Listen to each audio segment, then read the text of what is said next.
जे खातं आहे ते बनावट आहे. आपल्या तिथे सह्या नाही आहेत. एकही रुपयाची आपण उलाढाल केलेली नाही आहे. अजूनही आम्हाला कोणतीही नोटीस पोहोचलेली नाही. कागदपत्रांचा तुमचा दुरुपयोग झालेला आहे. तुमचे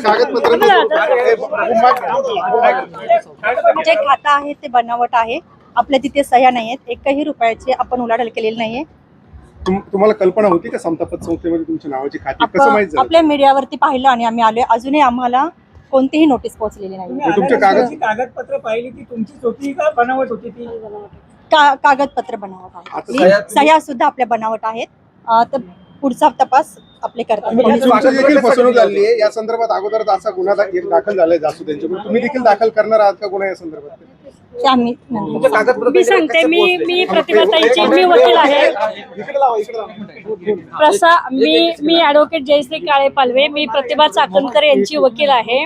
प्रसार माध्यमातील बातम्यांमध्ये जी माहिती प्रसारित झाली की प्रतिभाताई यांना पोलिसांनी नोटीस पाठवली, अजूनही त्यांना ती नोटीस मिळालेली नाही. परंतु बनावट खाती जी अशोक खरात यांनी काढलेली आहेत समता परिषदेची, त्याची माहिती देण्यासाठी प्रतिभा चाकणकर व तन्मय चाकणकर या ठिकाणी आज उपस्थित राहिलेले आहेत.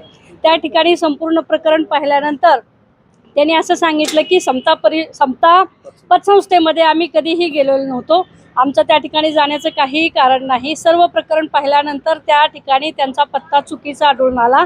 त्याचबरोबर या ठिकाणी नॉमिनी अशोक खरातनी स्वतःचा आहे, फोन नंबर सुद्धा त्याचा आहे. हे सर्व निश्चित झाल्यानंतर त्या ठिकाणी अनेक सह्यांचे नमुने प्रतिभा चाकणकर व तन्मय चाकणकर यांनी त्या ठिकाणी पोलिसांना दिले.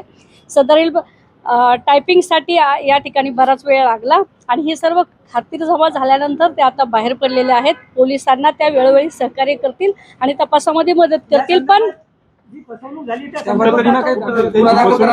अजून ह्याच्यामध्ये पोलिसांची इन्क्वायरी चालू आहे आणि त्या संदर्भात वकिलांशी आणि अजून इतर पेपर बघून आम्ही त्या संदर्भात योग्य तो निर्णय घेईल. परंतु याच्यामध्ये काही तथ्य नाही. पोलीस